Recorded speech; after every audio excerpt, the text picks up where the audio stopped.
So, welcome back to Story Hour with Miss Jenny, and Merry Christmas. As you can see, all ready for Christmas here. So I have a Christmas story for us today. It's one of my favorites.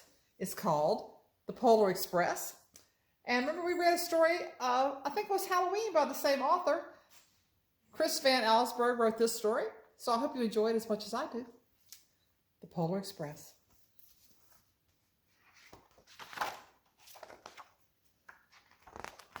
I hope you're all ready for Christmas.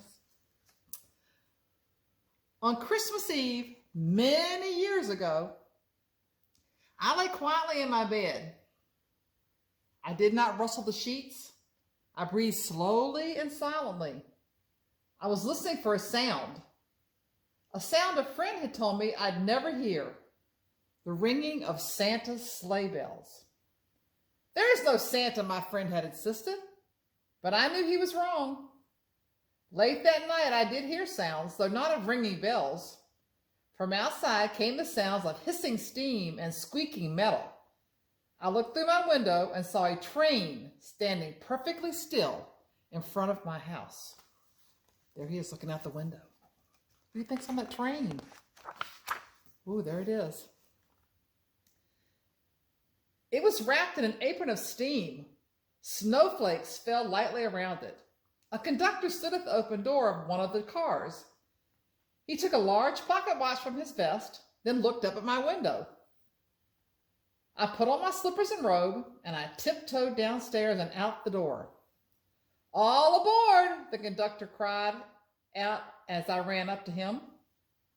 "Well," he said, "are you coming?" "Where?" I asked. "Why, to the North Pole, of course," was his answer. "This is the Polar Express."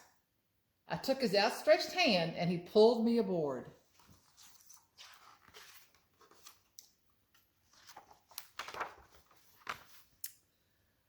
The train was filled with other children, all in their pajamas and nightgowns.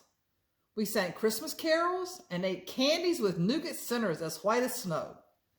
We drank hot chocolate as thick and rich as melted chocolate bars. Outside, the lights of towns and villages flickered in the distance as the Polar Express raced northward.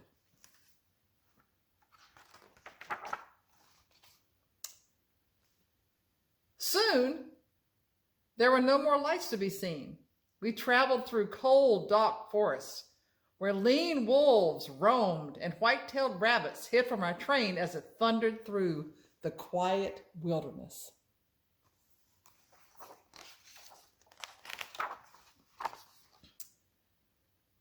We climbed mountains so high it seemed as if we would scrape the moon. But the Polar Express never slowed down. Faster and faster we ran along, rolling over peaks and through valleys like a car on a roller coaster.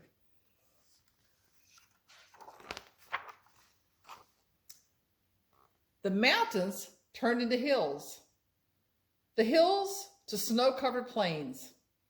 We crossed a barren desert of ice, the great polar ice cap. Lights appeared in the distance. They looked like the lights of a strange ocean liner sailing on a frozen sea.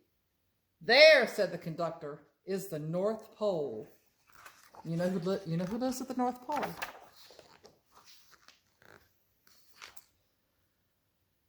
The North Pole. It was a huge city standing alone at the top of the world, filled with factories where every Christmas toy was made. At first, we saw no elves. "They're gathering at the center of the city," the conductor told us. "That is where Santa will give the first gift of Christmas." "Who receives the first gift?" we all asked. The conductor answered, "He will choose one of you."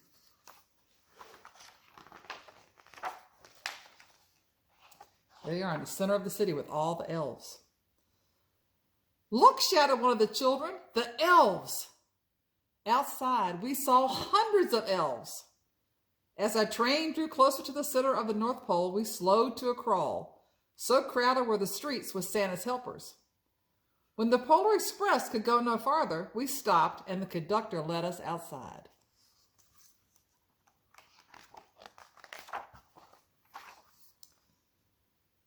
We pressed through the crowd to the edge of a large open circle. In front of us stood Santa's sleigh. The reindeer were excited. They pranced and paced, ringing the silver sleigh bells that hung from their harnesses. It was a magical sound, like nothing I'd ever heard before. Across the circle, the elves moved apart and Santa Claus appeared. The elves cheered wildly.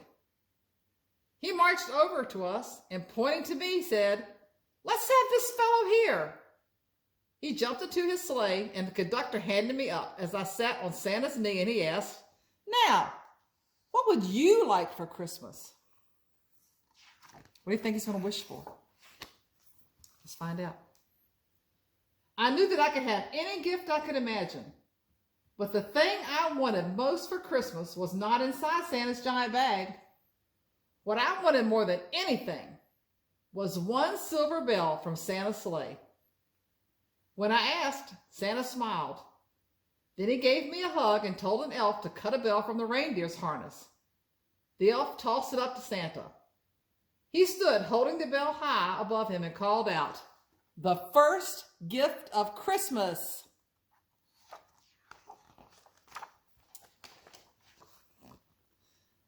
A clock struck midnight as the elves roared their approval. Santa handed the bell to me, and I put it in my bathrobe pocket. The conductor helped me down from the sleigh. Santa shouted out the reindeer's names and cracked his whip.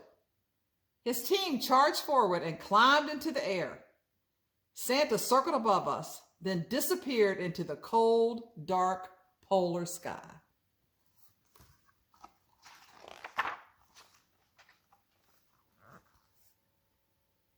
As soon as we were back inside the Polar Express, the other children asked to see the bell.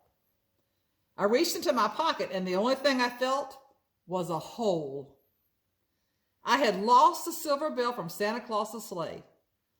"Let's hurry outside and look for it," one of the children said. But the train gave a sudden lurch and started moving. We were on our way home. And he's lost the present from Santa.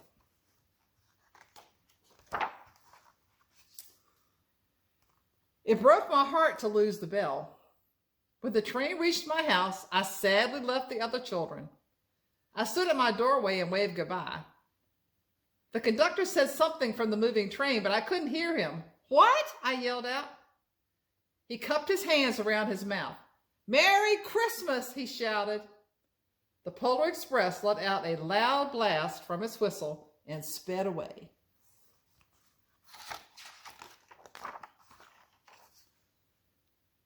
On Christmas morning, my sister Sarah and I opened our presents.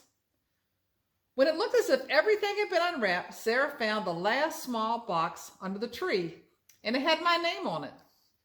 Inside was the silver bell, and there was a note. "Found this on the seat of my sleigh. Fix that hole in your pocket. Signed, Mr. C." I shook the bell. It made the most beautiful sound my sister and I had ever heard. But my mother said, "Oh, that's too bad." "Yes," said my father, "it's broken."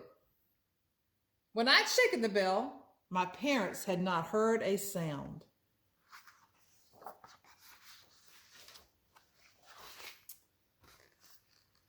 At one time, most of my friends could hear the sound of the bell. But as years passed, it fell silent for all of them.